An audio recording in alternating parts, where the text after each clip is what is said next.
If you read Taittiriya Upanishad, in Taittiriya Upanishad it is said how this earth came into existence. It is from the divine. The first manifestation of the divine is the space. From space, air. From air, fire. From fire, water. From water, the earth. From earth, and so on. It is from the subtle to the gross. And another thing to make little clarity, God is the creator. God created. When God created, what is the matter with which God created? This entire universe, stars and planets, everything. Here again, the so-called human thought as matter and energy and this much. Science speaks and people accept it. But the Vedic declaration, the experience of the rishis, that God himself became as the creation. Creation and the creator are one. Ekamshena sthita jagat, the Upanishadic mantra, a part of the divine is manifested or visible as the universe. A part, small part of the divine. Divine envelops everything. Again, to make the mind clearer, how the creator and creation is one, the example is also given. The example is interesting. Example is the spider and the web. The spider and the web, cobweb. The spider makes the web out of its own saliva, spins it, lives in it, rests in it, catches its food from, and when there is no food or sometimes want to go to another place, it is observed by many, the spider winds up in a natural way, winds up the net, swallows it, goes to another place and spins. Yatha urnanabhi srujate grunhate cha, just like the spider spins its web and swallows it, devours it in course of time, in the same way the creation is creation of the divine. And whatever we see, it is none but he or she. Nothing else. Everything is God. It's very simple and it is logical. If God is omnipresent, I am not sitting on the floor or the carpet, I am sitting on the lap of God. Just like as a baby, I sat on the lap of my mother, my father, I was so safe, secured, and I'm sitting on the lap of the divine. I'm sitting to meditate. So, just like I'm covering up my body with the clothes or the shawl or the jacket, this air, the atmosphere is not but presence of God. This is what truth is. Truth is God is, and God is everywhere. To tell with one story, the Guru told the disciple, I will give you a task. Can you do it? He said, I will follow whatever you tell. He said, there was a pet bird. So he brought this bird, he take this bird and kill it. Disciple was real shocked. You kill it at a place where nobody will see it. Disciple took the bird, went outside, holding the bird in the palm, looking at the cute bird and thinking of the Guru. He told me to kill, and he always spoke of loving all and how to kill. But he's my Guru, he has told me I'll do it. But he told me nobody will see it. Okay? I'll take to a secluded place. Nobody will be there. I'll kill it. When he was in a secluded place, first it's looked at the bird and he was going to kill. He thought, oh God, the Guru said that nobody will see. The bird is looking at me. So what it did, it took the palm. Look, you close your eyes or I cover your eyes up. Don't look at me. I want to kill you. So then he was doing like this. Then he thought, I am looking at the bird. Because Guruji had said that nobody should see. So he said, okay, I'll close my bird, then I'll do like this. Then when he closed the eyes, the thought came, the Guru has said God is omnipresent. His eyes are everywhere. Sahasra Sirsha Purusa, Sahasra Akshaha Sahasrapat. Countless are his heads. So also innumerable the eyes. God is, for example, I am looking at you. I am looking at you with how many eyes? You'll say with 2 eyes. But with how many eyes you all are looking at me?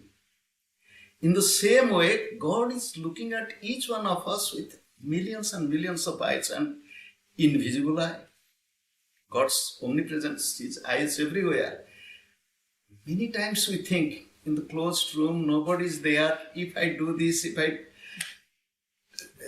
nobody will know it. We forget that God is. We cannot cover or hide anything from God. So he could not kill. He came back. The Guru said, what happened? I told you to kill the bird. He said, yes, you told me, but you told me also nobody should see. He said, then he explained what happened to him in his feeling, his observation. He said, thank you, leave the bird.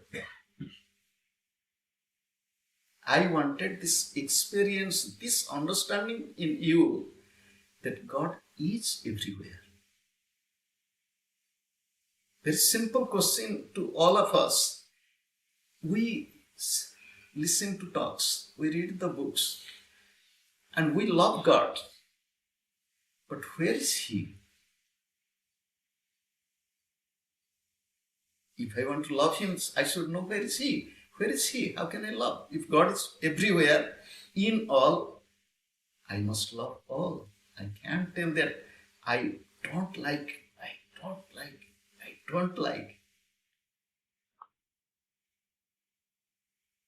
Isha idam sarvam yatkincha jagatyam jagat. Sri Gurudev said, even in the most insignificant thing, for example, the dust. Dust loves me a lot. Do you know what? Dust allergy.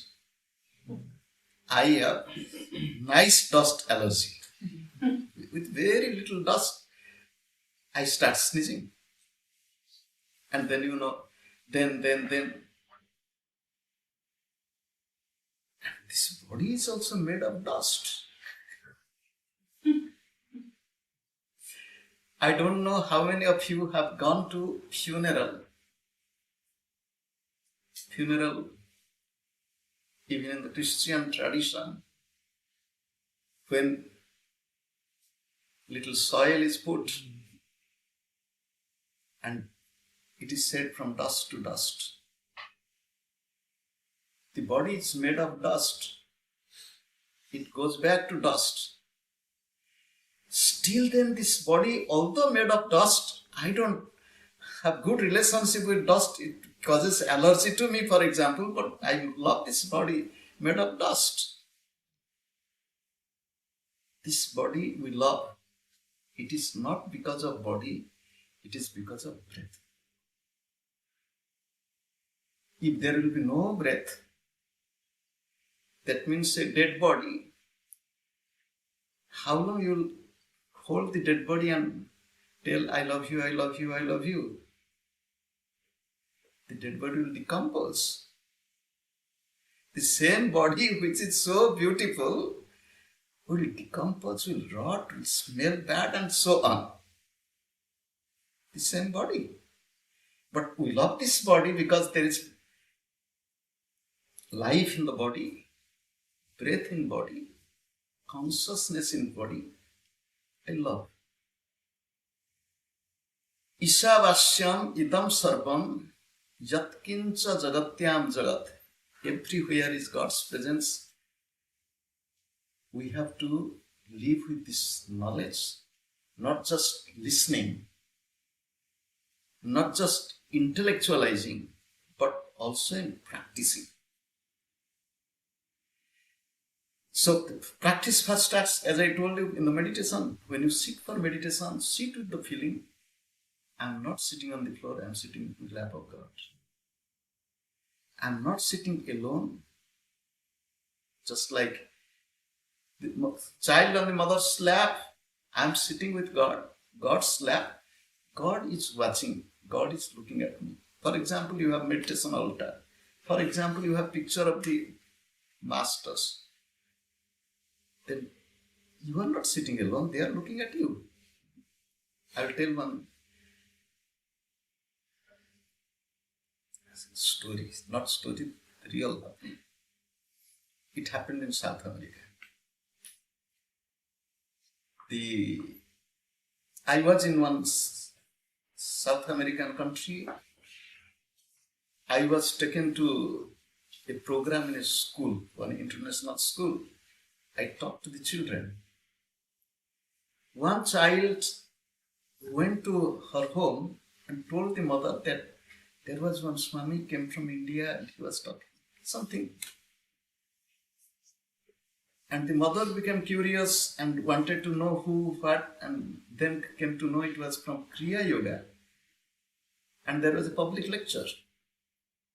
That mother was a devotee of Yoganandaji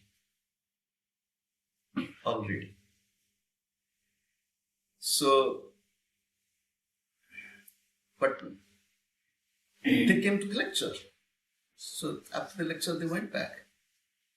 Next day was initiation. What this girl did, girl told, I want to see this one.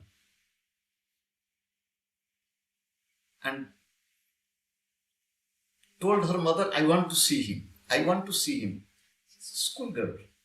And the mother took, before going to school, you can go, there is initiation, you can go and she was from Yoganandaji's. So she brought there and she said, I'm staying here, I'm getting initiated. That girl.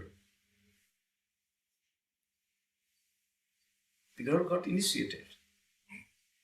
Later, the mother said to me, they do know when I was going to Sunday service, they go Sunday, and the children, they are taken to a room where there is a picture of the Kriya Masters.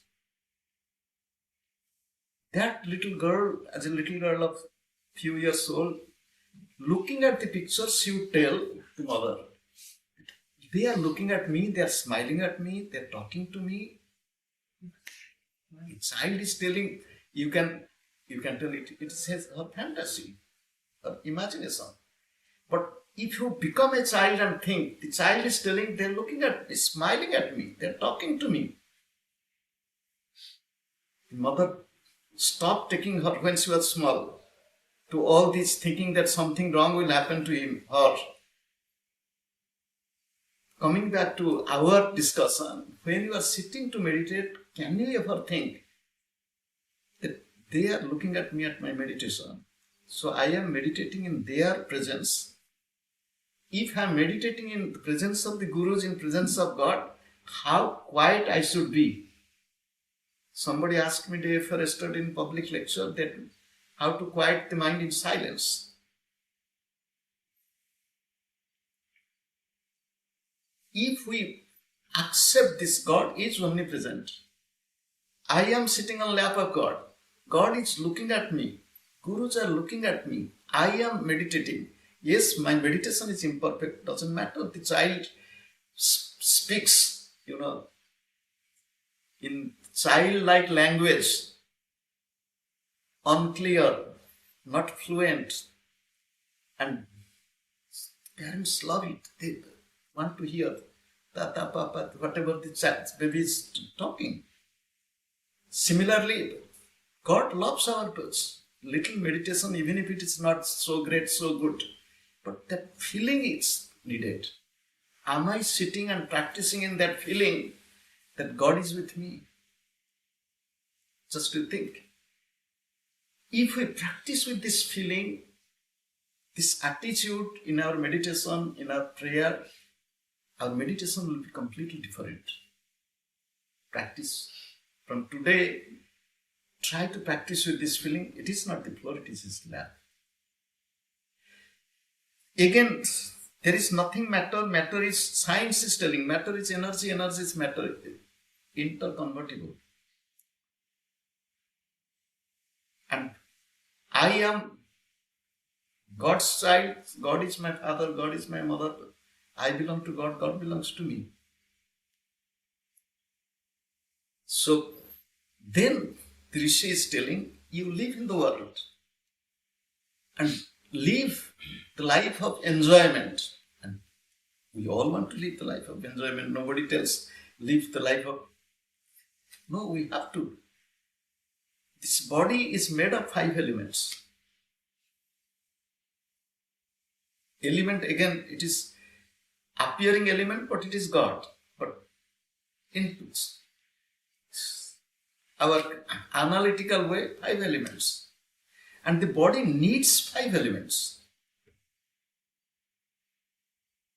And what people call as renunciation, we'll discuss little elaborately. But first you remember the body needs. For example, the body is made of space. The body needs space. We need space to live, to move. In the mythological description, there were 2 brothers and who were growing up every day. Every day they were growing up. You just think, if we grow up every day physically, what will happen? Life will be a problem. Yes or no? Because every day if we grow up, the clothes will be useless for me, car will be useless for me, the house will be useless for me. I need, because every day growing up. This body needs space, we need space. How much space do you need?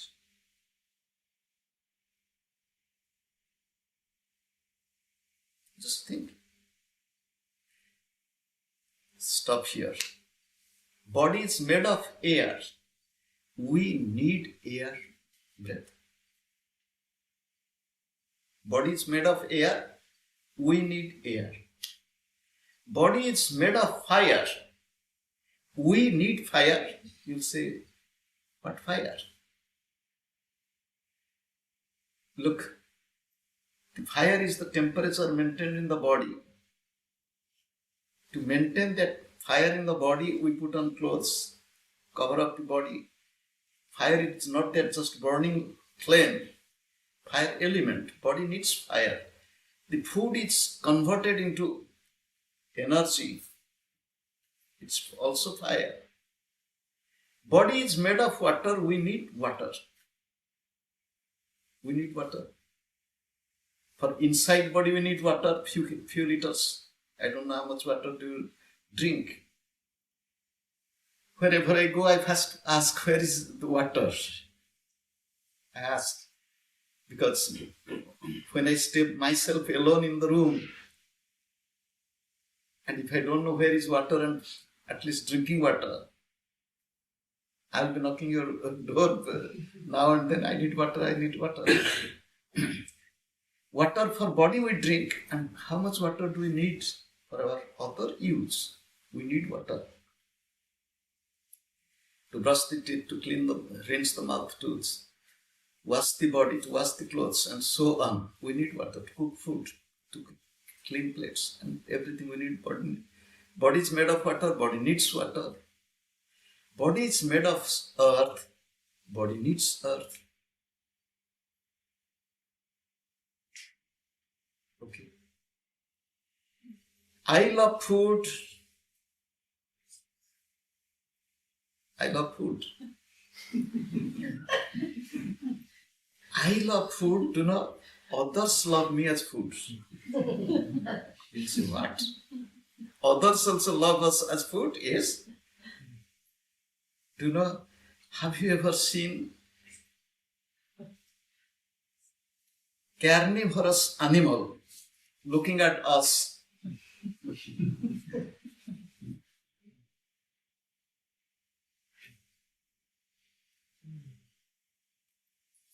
Just like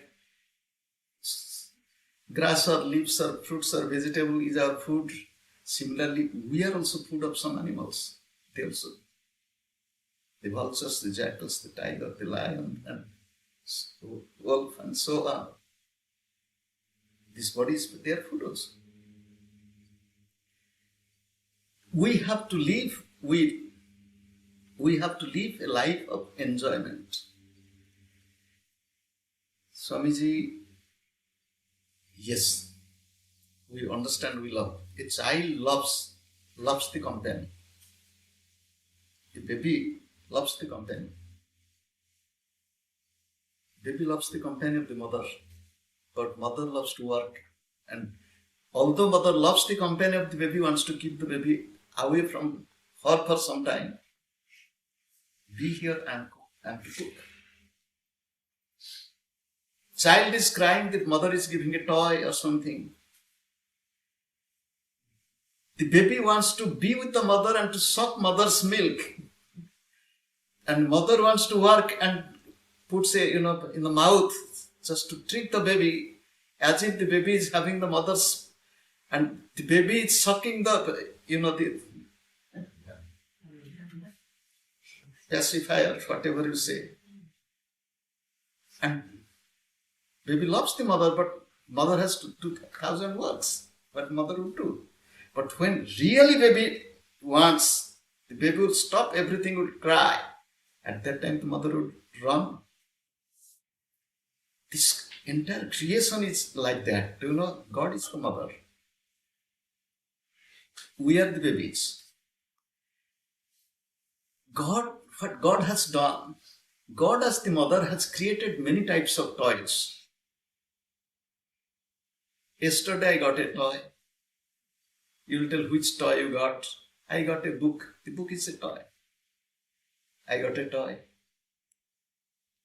First I thought, then it is book about two mothers. And then when I saw the book, then the thought came to me, oh, I have seen them. So let me read the toy. Anyway, we find some joy out of pleasure is a toy.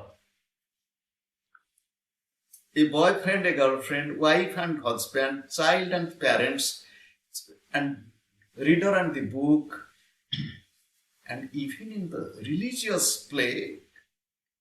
In the religious play also, it is also toy. Today when I came here, I was first inside the room. I saw the room where I am. I went to the next room. I looked. I compared. In the next room, there is Jesus on the cross. In my room, there is no Jesus on the cross. I said, okay. Because I don't like Jesus to be on the cross. That's why God has not kept it here. There was a picture on the wall, not crucifix. Then I came out. When you must be meditating or doing something, I came out and I did not come this way. Then I found there is another way to go down, so I used the other way. So I was looking, I saw Mother Mary, then I saw St. Francis, then I saw cross, then I went out, then I walked a little. So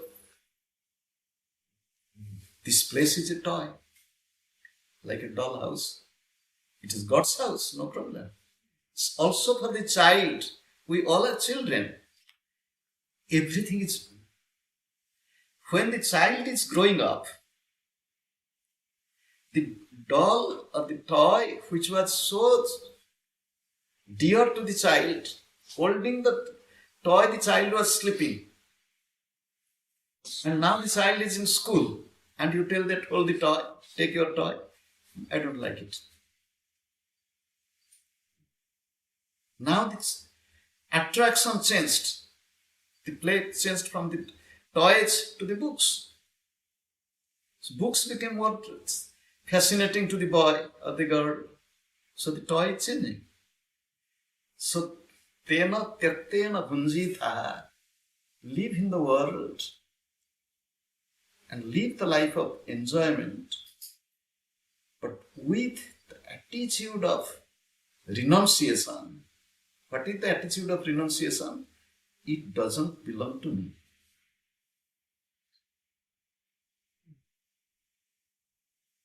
It doesn't belong to me. For example,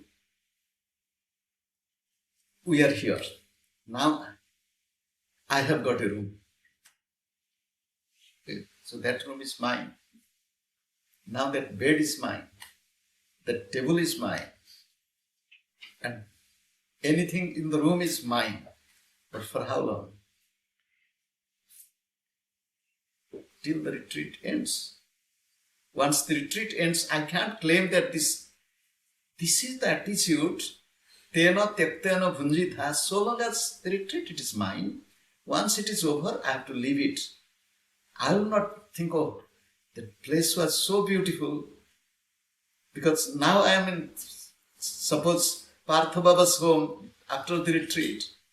I will think of the retreat place so nice, not Partha Baba's home, for example.